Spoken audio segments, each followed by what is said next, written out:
Olhem só, meus queridos, chamem outras pessoas. Eu sei que o pessoal, depois de um mês, fica meio desacostumado. Então, só tem 267 pessoas, é muito pouco.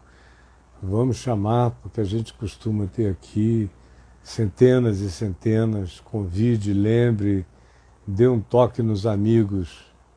Agora, enquanto isso, eu quero ler no livro do Apocalipse, no capítulo 5, que diz o seguinte, preste atenção, é uma porção da Escritura sobre a qual eu já falei literalmente centenas, talvez milhares de vezes.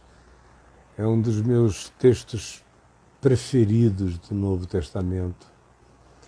E aqui se diz, vi na mão direita daquele que estava sentado no trono um livro escrito por dentro e por fora, de todo selado com 7 selos. Vi também um anjo forte que proclamava em grande voz: quem é digno de abrir o livro e de lhe desatar os selos? Ora, nem no céu, nem sobre a terra, nem debaixo da terra, ninguém podia abrir o livro, nem mesmo olhar para ele. E eu chorava muito, porque ninguém foi achado digno de abrir o livro, nem mesmo de olhar para ele. Todavia um dos anciãos me disse: não chores, pare de chorar. Eis que o leão da tribo de Judá, a raiz de Davi, venceu para abrir o livro e os seus 7 selos. Então vi no meio do trono e dos 4 seres viventes e entre os anciãos, em pé, em pé, em pé, um cordeiro, como tinha sido morto. E aqui no Apocalipse a grande ênfase é no cordeiro morto desde antes da criação de todas as coisas. Eu vi de pé um cordeiro. Ele tinha 7 chifres, simbolização de expressão de poder completo, pleno, bem como 7 olhos, que é essa capacidade de penetração, de onisciência, de conhecimento. São os 7 Espíritos de Deus enviados por toda a terra. É uma linguagem para designar esse Deus diante de quem todas as coisas existem.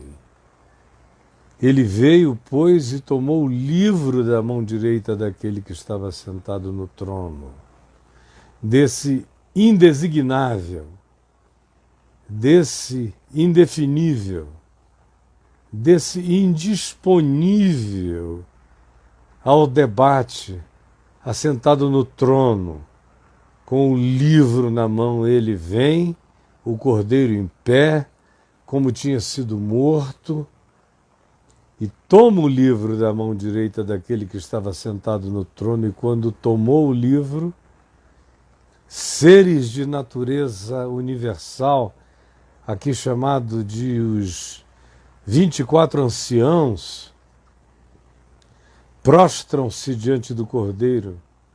São representações da consciência da revelação no processo da construção da civilização da história humana. Esses 24 anciãos prostram-se diante do Cordeiro que está em pé, tendo cada um deles uma harpa e taças de ouro cheias de incenso, que são as orações dos santos, e eles entoavam um novo cântico, dizendo: digno és de tomar o livro e de abrir-lhe os selos, porque fostes morto e com o teu sangue compraste para Deus os que procedem de toda tribo, língua, povo e nação, e para o nosso Deus os constituíste reino e sacerdotes, e reinarão sobre a terra. Vi e ouvi uma voz de muitos anjos ao redor do trono, dos seres viventes, dos anciãos, cujo número era de milhões e milhares de milhares, ou seja, trilhões de criaturas universais, proclamando em grande voz: digno é o Cordeiro, que foi morto antes da fundação do mundo e que está em pé diante do trono, de receber o poder, a riqueza, a sabedoria, a força, a honra, a glória e o louvor. Então ouvi que toda criatura universal, nos céus, nas camadas da criação, na terra, debaixo da terra, em qualquer dimensão, no mar e em tudo que neles há, tudo que existe, estava dizendo àquele que está sentado no trono e ao Cordeiro: seja o louvor e a honra e a glória e o domínio pelos séculos dos séculos. E os 24 anciãos, representantes da manifestação, da revelação de Deus no processo civilizatório dos humanos, disseram amém. Também os anciãos, os sábios da eternidade, disseram amém e se prostraram. Eu amo esse texto porque ele é a conclusão do Apocalipse. Conquanto ele esteja aqui no capítulo 5, o Apocalipse não é tanto um livro cronológico quanto a escatologia dispensacionalista tentou nos vender. O Apocalipse é um livro de crescências. Ele vai designando histórias imediatas que vão se estabelecendo como arquétipos que vão designando a história idêntica à original, só que agora maior, porque a arquetipia aumenta o significado das coisas, e ele vai crescendo, como eu digo sempre, numa linha do tempo, mas que é uma espiral crescente, de modo que a cada nova geração ele aumenta. As mesmas coisas voltam e crescem. A cada nova era, ele dá saltos, às vezes, de significado. Você vê aqui que, no início, as calamidades atingem rios, pedaços de mar, pedaços de natureza, e vão crescendo, até que chega aquele ponto em que cobre a terra toda. Já não é mais 1/3, nem 2/3, nem 3/3, nem 3/4, não, é tudo que existe sobre a Terra, deixando bem óbvia essa minha descrição para você aqui. E o capítulo 5, na realidade, ele deveria ser o capítulo final do Apocalipse, porque ele é que explica a história inteira. Ele tem que estar aqui porque, à medida em que seus selos vão se abrindo, as coisas vão acontecendo. Mas ele conclui o que ainda não está aberto. Os selos que não foram ainda abertos, que serão abertos, já terminam concluídos quando todas as criaturas universais se curvam, se voltam para esse Cordeiro que é a origem da própria criação, é o Cordeiro imolado antes da fundação do mundo, por cuja dádiva de amor os Big Bangs da criação explodiram para dar possibilidade e alternativa fenomenológica para tudo que Deus criou como natureza se expandir e se expandir. Mesmo que seja muitas vezes como calamidade, mas a resposta final já está dada. E qual é a resposta final que o Apocalipse nos diz no transcrever de cada uma das suas designações em estado de Linha, espiral, crescente, arquetípico, evolutivo até chegar no fim. Qual é a conclusão? A conclusão é que não há ninguém digno, como diz o capítulo 5. Ninguém digno. Digno de quê? Digno de levar a história humana ao seu final feliz. Não há ninguém digno. E quando João falou isso, o imperador era Domiciano. Ele era o último apóstolo sobrevivente. Todo mundo tinha morrido. Mortes atrozes, crucificações, decapitações, apedrejamentos. Alguns tinham sido devorados por feras nas arenas. Outros tinham sido entregues como mártires, especialmente depois da criação do Coliseu, cuja construção, boa parte dela foi financiada pelos tesouros do Templo de Jerusalém, que foi saqueado e depois derrubado, mas era tanta riqueza que praticamente o Coliseu foi construído com boa parte da riqueza do templo que veio de Jerusalém na destruição no ano 70. E quantos cristãos foram entregues para a mortandade, para a carnificina ali? E alguns foram os maiores de todos. O Calígula foi um grande assassino, mas não foi só de cristãos, ele foi assassino de senadores, de parentes. Ele era um paranoico louco, cheio de luxúria, só queria fazer sua própria vontade. Ele dizia: eu sou o império, eu sou a Constituição, eu sou o Senado. Ele sofria dessa megalomania. Ele quis botar o cavalo dele, Incitatus era o nome do cavalo, para ser senador romano, para todo mundo chegar e ver Incitatus, que tinha fritado alguns hambúrgueres no Maine. E ele achou que era o bastante para tornar o Incitatus um senador romano.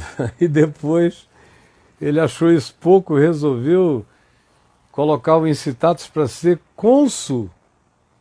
Cônsul era o segundo posto depois do imperador, era o cônsul. Para decidir tudo, era uma espécie de executivo do império, o cavalo dele. Você vê a loucura do que a gente estava vivendo ali, do que os irmãos estavam vivendo sob Calígula, né? Um louco, desvairado. Aí, depois dele, você tem alguns reis fracos, ou imperadores fracos, como Cláudio, mas que era um cara ardiloso, cheio de vícios sexuais, pedófilo ao extremo. Se retirou por completo de Roma, foi morar em Capri, Anacape, no meio do oceano, onde ele abusava dos garotinhos e adolescentes e mulheres e bacanais e loucuras, até que veio Nero, não é?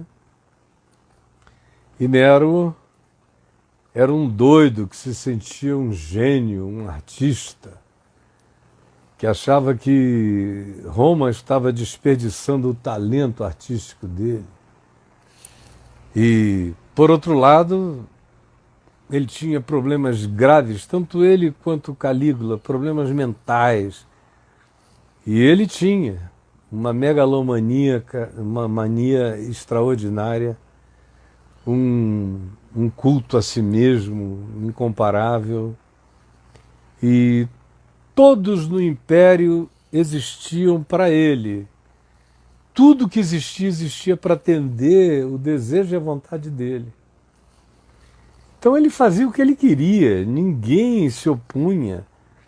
Hoje em dia, quando alguém se opõe a um louco no poder, ele destitui o cara. Naquele tempo, matava-se.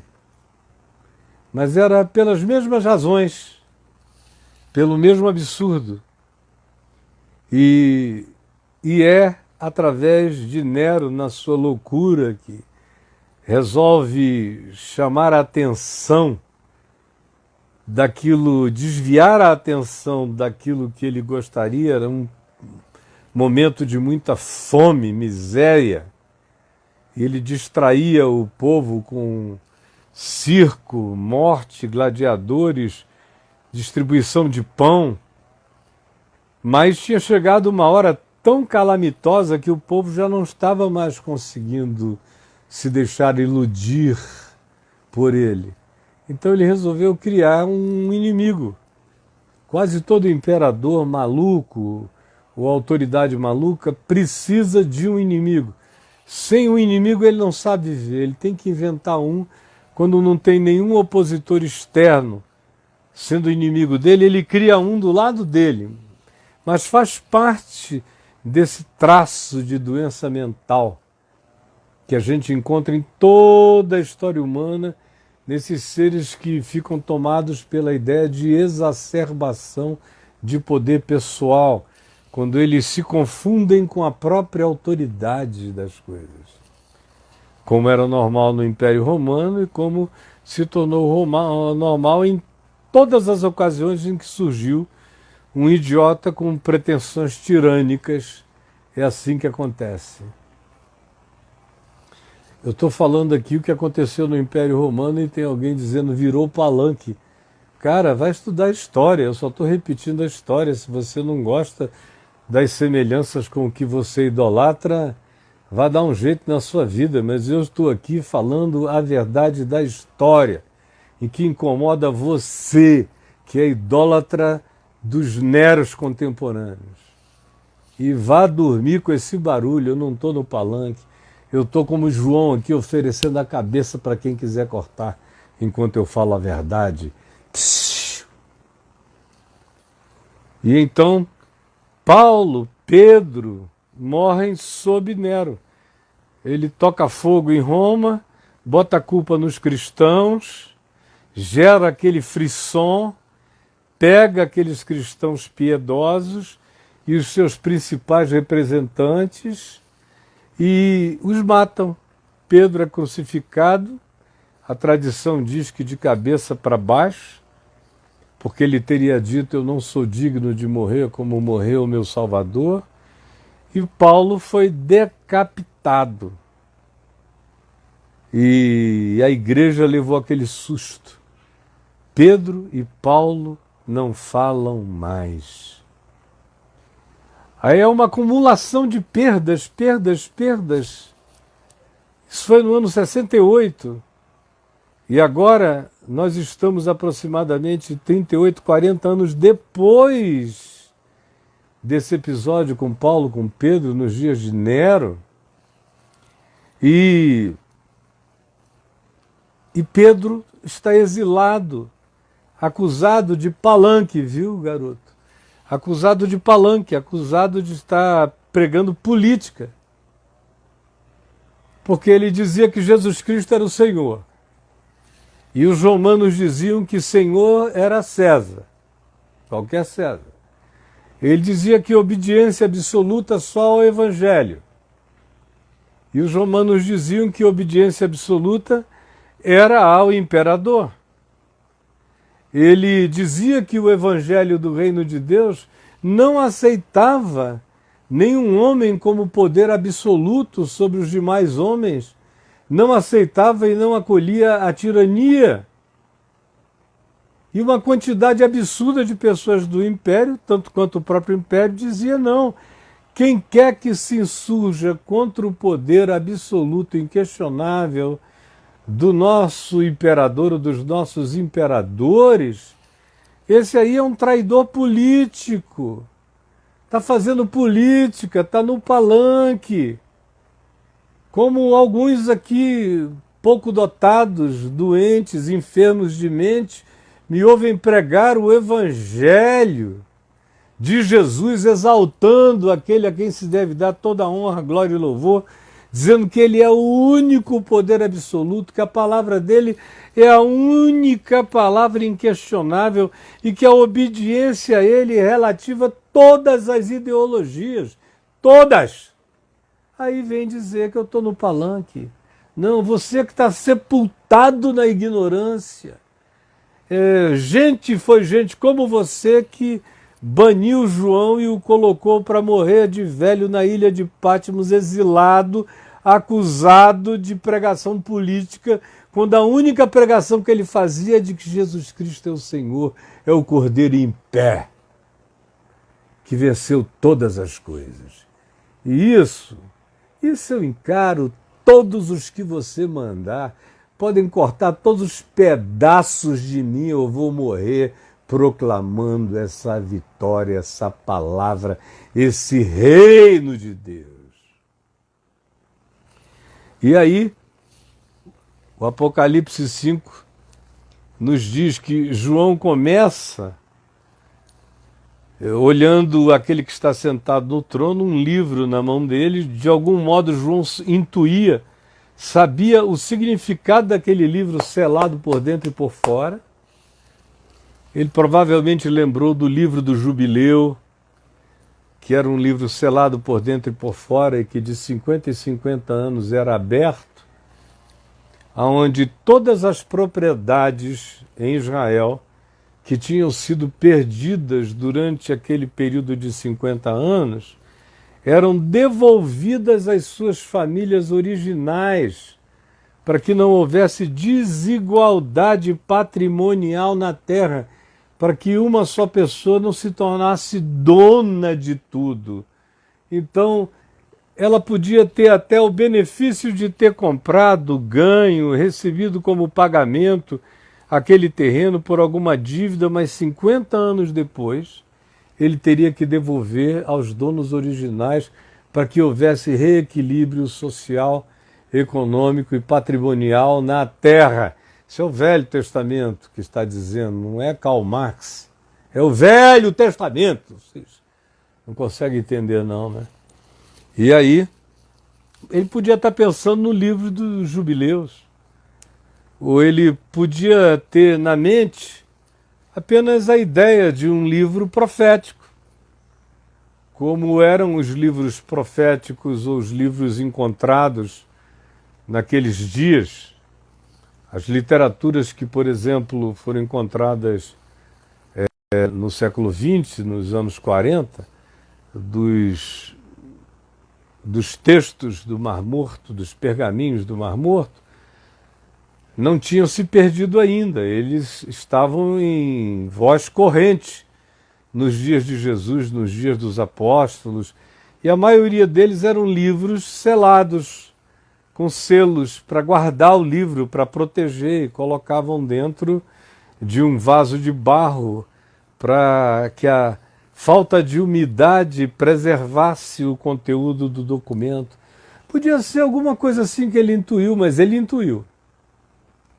Ele intuiu que aquele livro selado por dentro e por fora era o livro que, uma vez desselado, iria abrir os eventos e as sequências que cresceriam nessa linear, espiral, crescente, até a consumação de todas as coisas, até a volta do Senhor. Isso ele sabia com certeza. E quando ele olhou, ele falou: se a volta do Senhor depende de alguma criatura universal para fazer acontecer, nós estamos perdidos.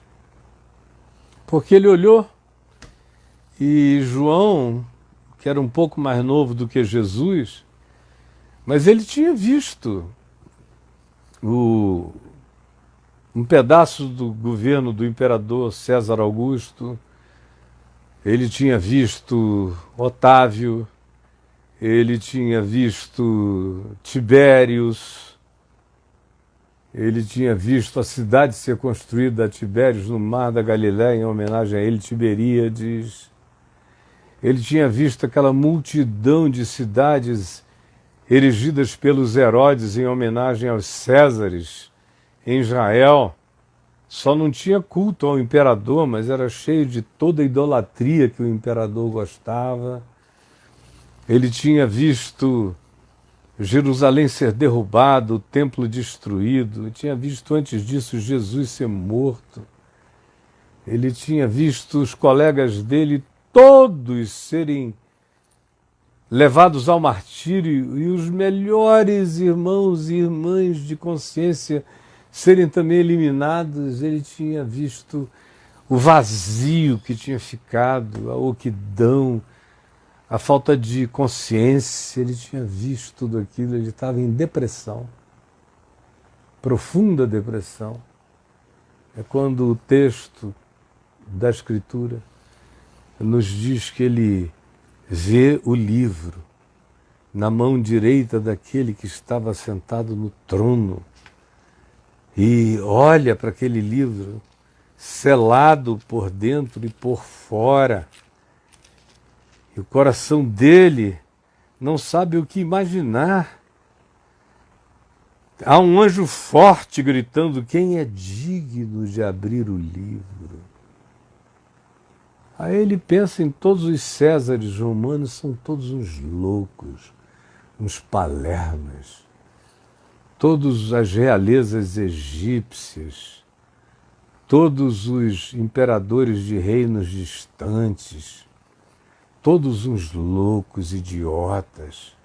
Os que ele conhecia, ele estava longe ainda de conhecer o que viria.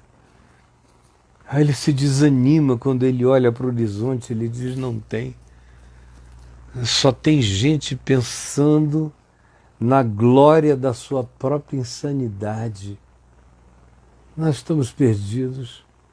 Ele olha para o céu e não tem no céu. No céu não tem. Ele não coloca a sua esperança em nenhum anjo, arcanjo, principado, potestade. Ele não diz, quem sabe, o principado de Israel, representado pelo arcanjo Miguel, vencerá e abrirá o livro. Não.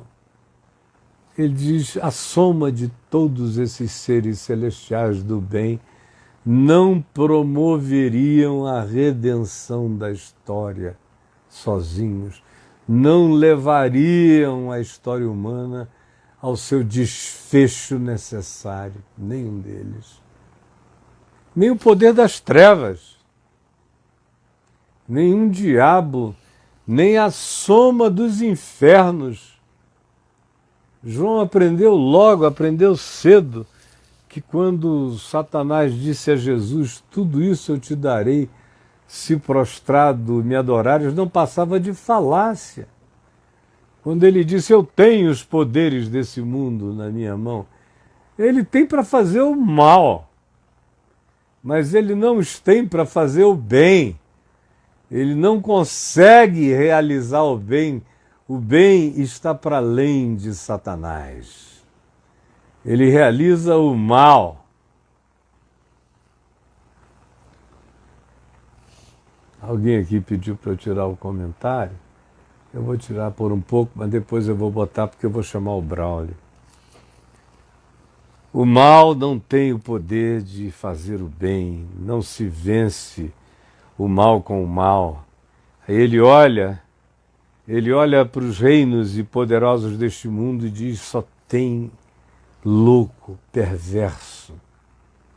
Ele olha para os céus, para a soma de todas as dimensões e camadas celestiais e diz, ninguém tem o poder de pegar a história humana e ir abrindo os seus fenômenos que se desencadeiem até que eles façam a sua convergência no momento final, quando o Senhor vem.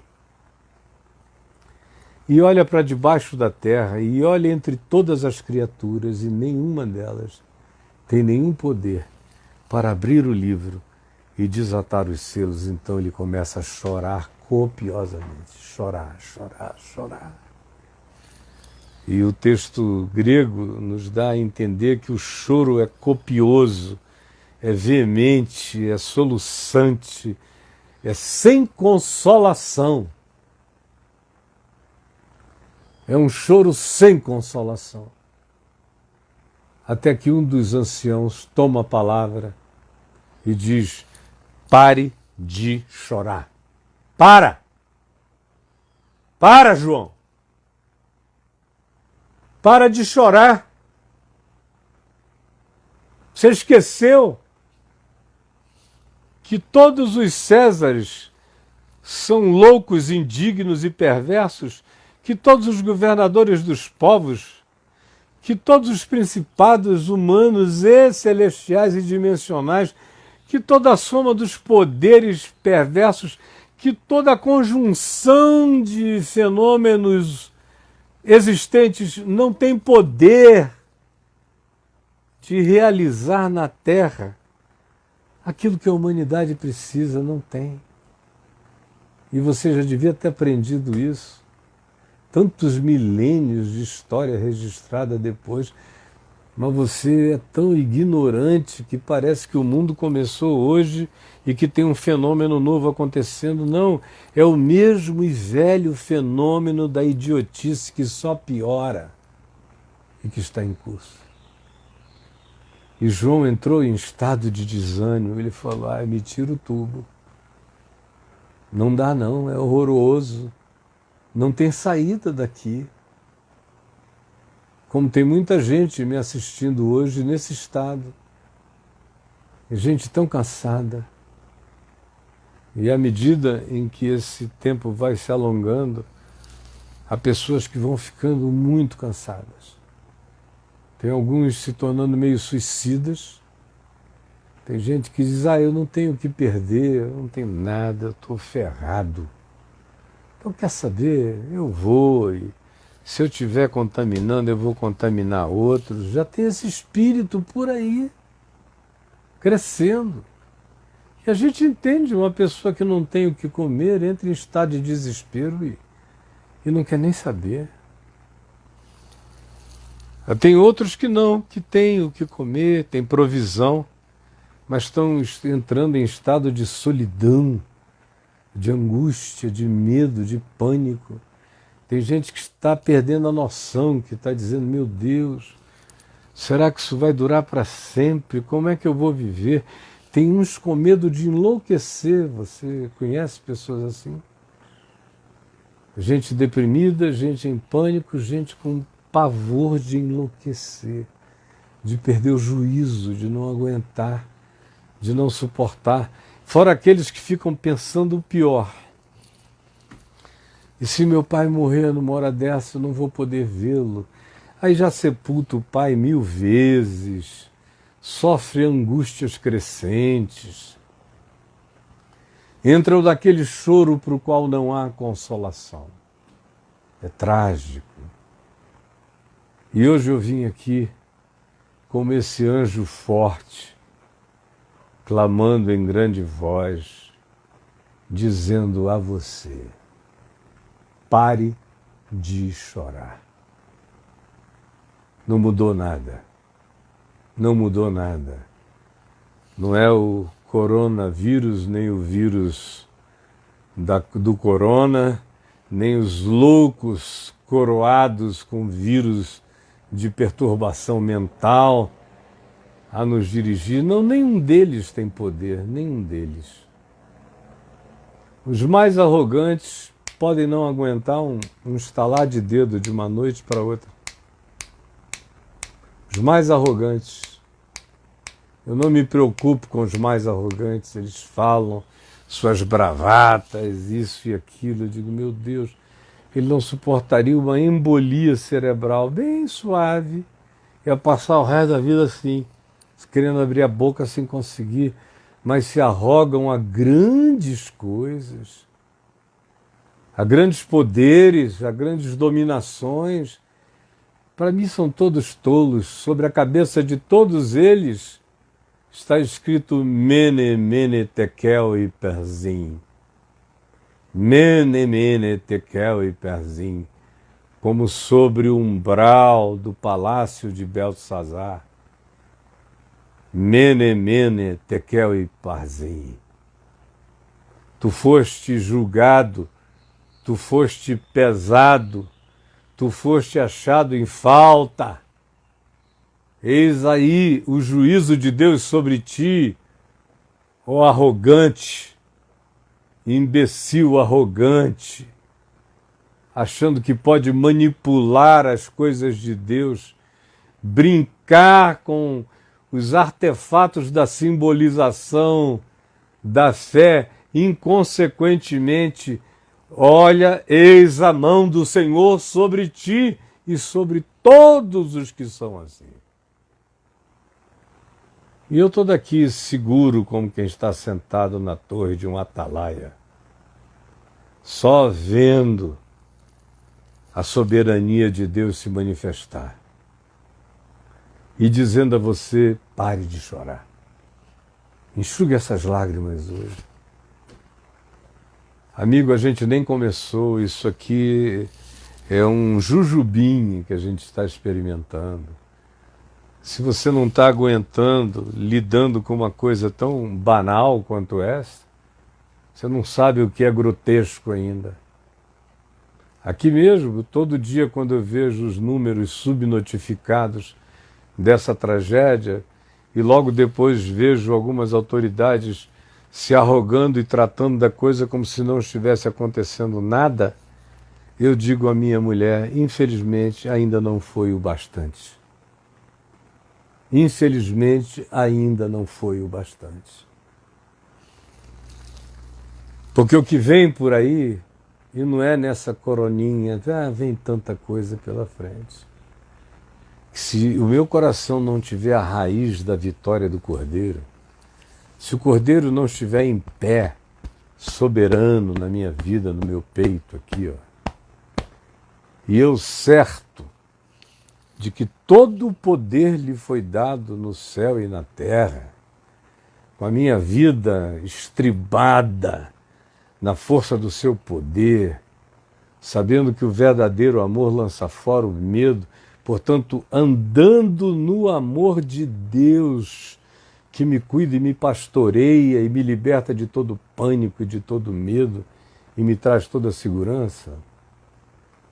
Se não for assim, quem já não está aguentando essa coronazinha agora, como vai aguentar as grandes e indizíveis calamidades que virão com o vento, com as águas, com os sopros, com os animais, com as vidas, os contágios, o mar que vai apodrecer, as ondas que vão subir e engolir os litorais, os rios que vão se envenenar, as fontes que vão virar absinto, as atmosferas que serão outra vez enegrecidas, as calamidades, como disse Jesus, poderes dos céus que serão abalados. Enquanto isso, os homens desmaiam de angústia. Jesus que disse, por causa da perplexidade das coisas que sobrevirão ao mundo. Ainda se tem, como diz Apocalipse 9, aquela praga da angústia de viver, quando se diz que os homens serão ferroados por um ente de uma natureza híbrida e que não mata, mas produz vontade de morrer, desesperadora. Tudo que as pessoas querem é se suicidar. Você não sabe de nada, está aí brincando de marcha, soldado, cabeça de papel. Amigo, me dá muita tristeza, eu choro de ver a imbecilidade humana. E a gente brincando com coisas extraordinariamente sérias, transformando tudo em política, tudo em ideologia, tudo em inimizade, tudo em ódio, sem nos prepararmos para salvar os que estão morrendo, socorrer os que estão perecendo, ajudar os que não têm socorro. E nos dizendo, enquanto isso, cristãos, e dando apoio àquilo que Jesus repreendeu como Satanás. Jesus dizendo, sai desse homem para certas coisas, e a gente fazendo de conta que aquilo ali não é nada. Morreu o amor, morreu a empatia, morreu a simpatia, morreu a solidariedade, o amor vai se esfriando da maioria, de quase todos, e eu venho aqui e prego o evangelho límpido da graça de Deus, e ainda há quem diga, cala a boca, está fazendo política. Você é que se tornou cabo eleitoral do inferno. Mas eu vou continuar aqui pregando o evangelho do reino de Deus até você não suportar mais. Porque tem um detalhe, eu posso até morrer agora, mas o que eu estou dizendo vai ficar aí para sempre. E não vai parar de crescer. E não há ninguém que tenha o poder de impedir, você entendeu? Minha palavra é aquela que se disse a João. Pare de chorar. O Cordeiro venceu. Ressuscitou dos mortos. Está em pé. É Ele, nenhuma autoridade, nenhuma ideologia, nenhum poder político, nenhum regime que tem o poder de abrir o livro, de desatar os selos, de levar a história até a sua consumação, quando dos céus virá o Senhor Jesus, com os anjos do seu poder, com poder e grande glória. Ora, ao começarem a se aproximar esses dias, regozijai-vos, exultai, porque é grande o vosso galardão nos céus. E não tenham medo da perseguição, nem da afronta. Não tenham medo. Quanto a mim, eu me tenho por louvado toda vez que sou afrontado por estar pregando a pureza do Evangelho de Cristo. Pode me afrontar, é glória sobre mim. Sobre mim repousa o Espírito da glória e de Deus. Quanto mais ofensa, mais coroa de glória vem sobre a minha vida, mais amigos nos céus eu tenho. Quanto mais a minha boca se enche da glória de Jesus e você deseja fechá-la pela angústia odiosa do seu coração, mais você dá testemunho do espírito da profecia que habita sobre a minha vida. E não há ninguém que possa impedir isso. Pare de chorar. Senhor Jesus, é diante de Ti que nós estamos. Eu falo bem baixinho, porque o poder não está no grito da minha voz, mas na autoridade da Tua verdade, rasgando, lacerando, quebrando corações, levando toda a desobediência cativa até a obediência de Cristo Jesus, todo pensamento, toda ideologia, toda mentira dogmatizada, sendo levada até a obediência de Cristo Jesus, enquanto tu anulas sofismas, mentiras e destróis fortalezas de pensamentos do engano na mente daqueles que foram cativados pelo engano dessa hora. É o que eu te imploro. Peço que o Espírito Santo se derrame, trazendo entendimento, discernimento e libertação. Em nome de Jesus. Amém e amém. Eu vou chamar o meu amigo Braulio. Cadê você, Braulito? Deixa eu ver se ele já entrou por aqui. Braulio Natos. E aí, Braulinho? Vai já entrar.